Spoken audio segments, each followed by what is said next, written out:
Hello. Okay, so the first video we're basically going to look at a little bit of prerequisites or requirements that we need to fulfill in order to get neoan3 up and running. The tools that we're going to need for that are tools that you will want to have regardless of how you're going to end up developing, with which framework and so on. Those are very, very common tools when it comes to web development, and there's basically nowadays no way around a certain form of familiarity with them. Now, for those of you who basically already have knowledge of how to use Composer and Node.js and how to set up a local host, please feel free to skip this section by clicking here. And for the rest of you, so let me just start by saying, so the target group here would be an audience that is intermediate in PHP, has some knowledge of how to construct functionality in PHP. I also assume that there's knowledge on the language of JavaScript. And then, needless to say, HTML and CSS are things I also assume you are familiar and comfortable with. So that's basically the cutoff point on the lower end. When it comes to a little bit more advanced developers, if you have experiences like already with object-oriented programming, with maybe frameworks like Yi, CodeIgniter, Laravel, then this will be also interesting for you. Again, this video is probably a little bit too low basis for you, but at a later point, there will be topics that might be highly interested for you in order to get started.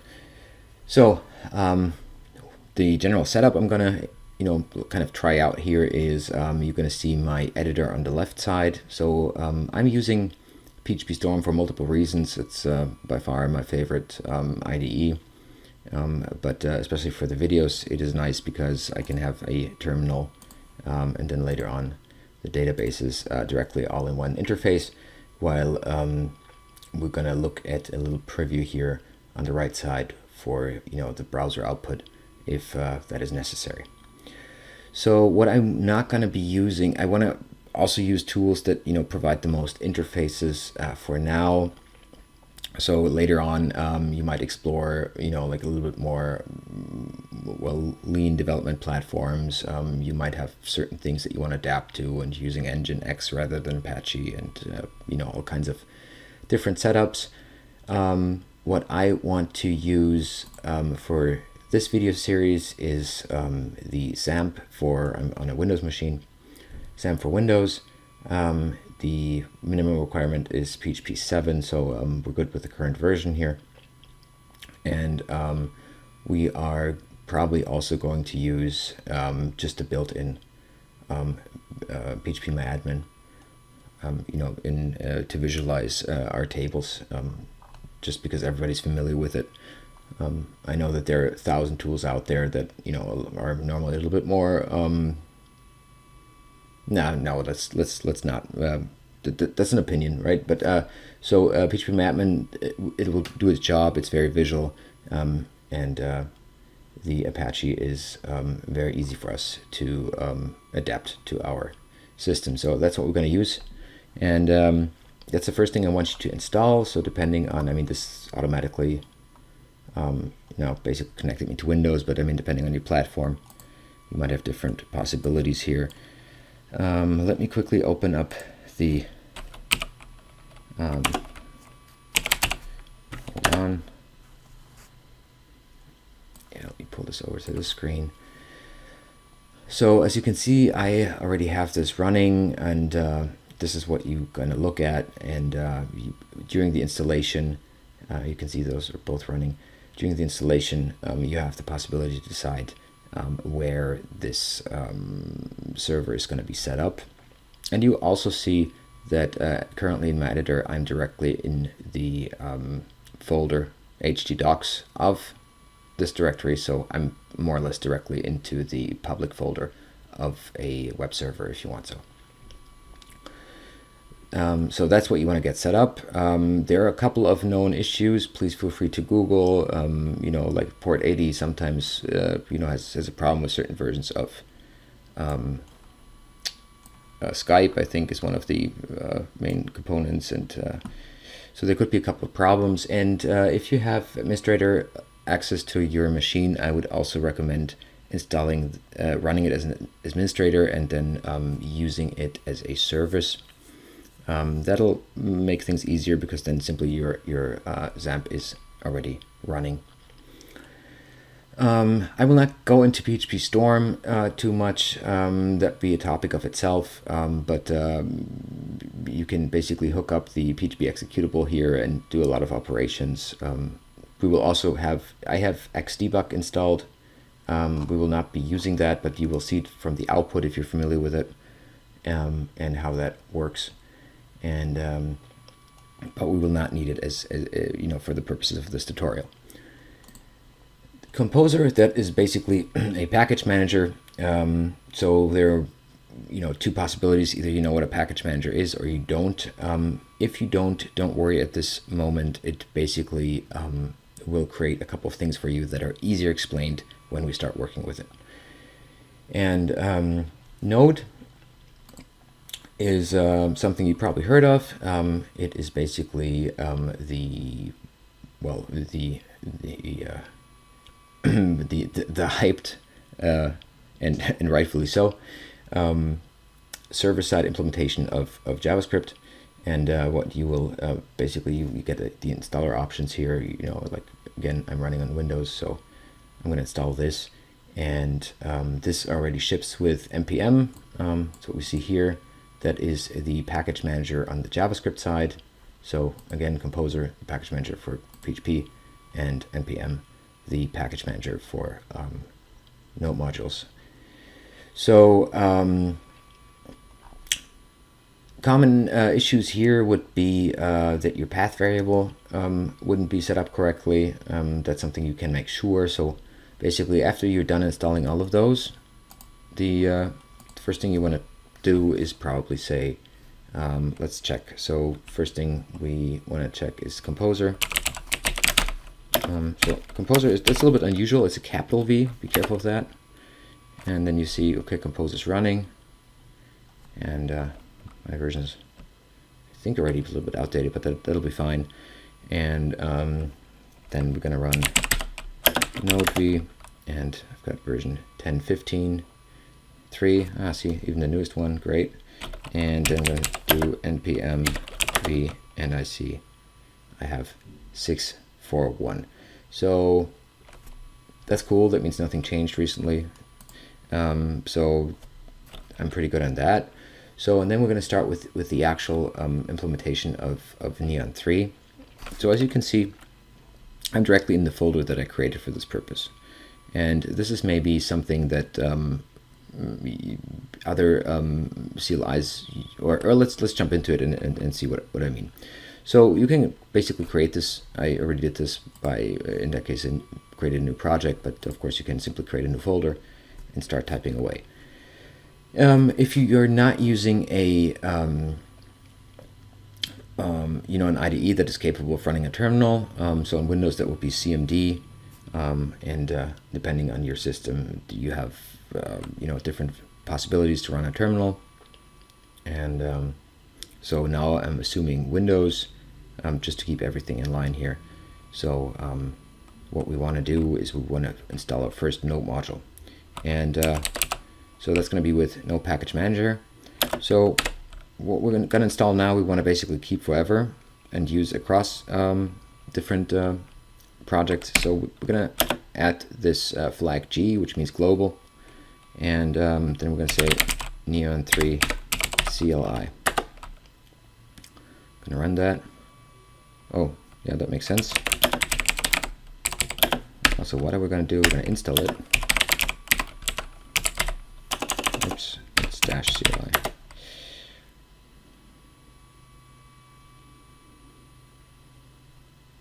Okay, in my case, it's going to be a rollback.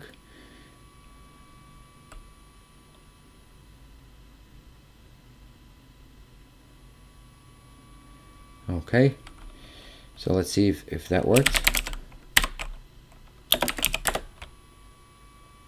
Great, version 0.13. So now let's basically create our first command. So I'm going to use neoan3 for a particular kind of command, and that will be framework-based commands. So the first thing I'm going to do is I'm going to create a new app.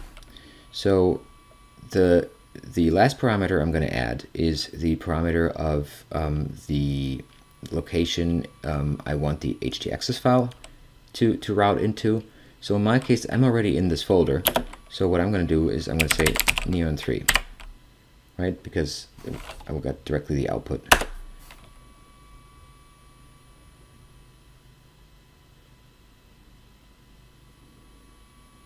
So this is going to take a while. As you can see, like, we are running Composer now. There are a couple of installations we're running, and should soon tell us that this is installed.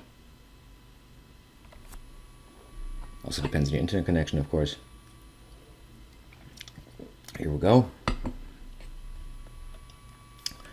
So what happened now, as you can see, a lot of things were auto-generated. So we have underscore neon, which is basically our, the framework itself.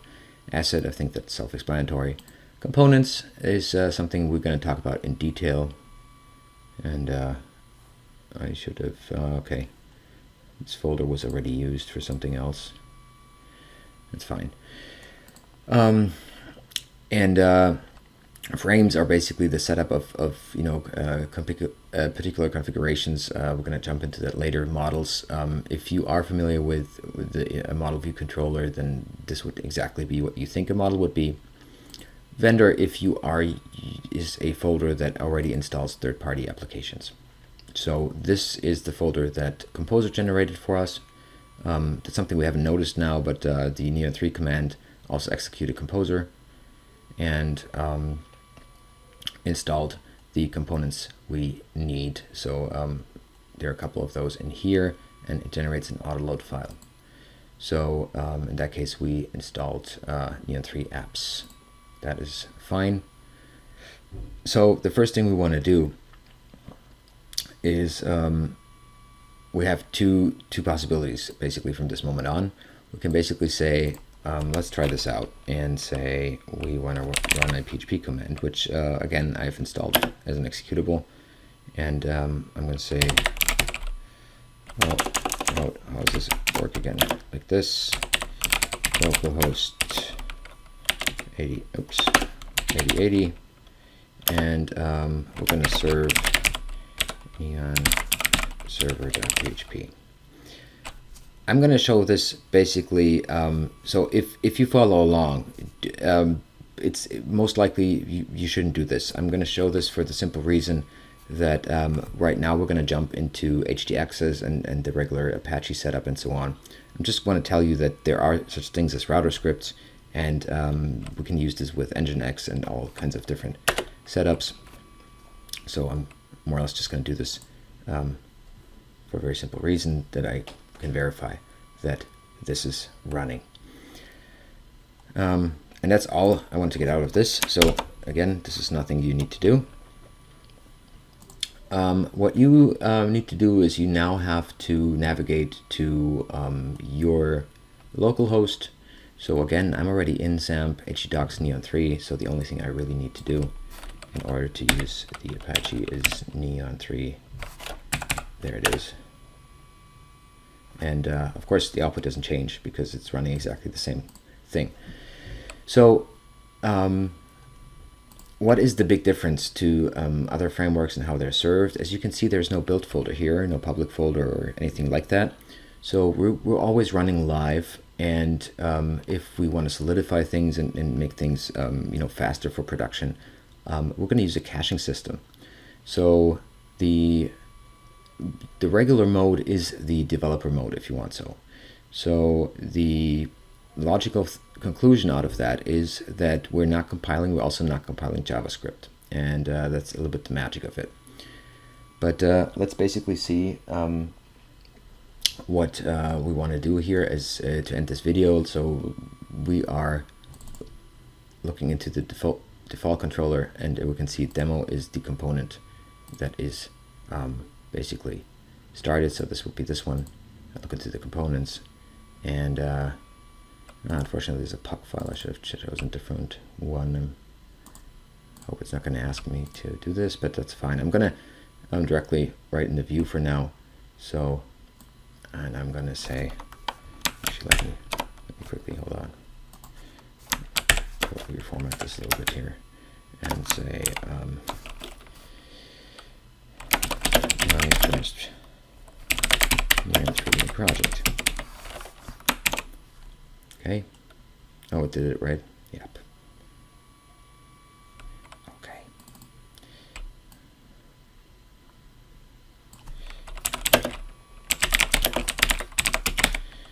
Yeah. I'm sorry about that. That is a little bit confusing. I have a file watcher running that would automatically write puck files to HTML files. That's why, in that case, we're using this.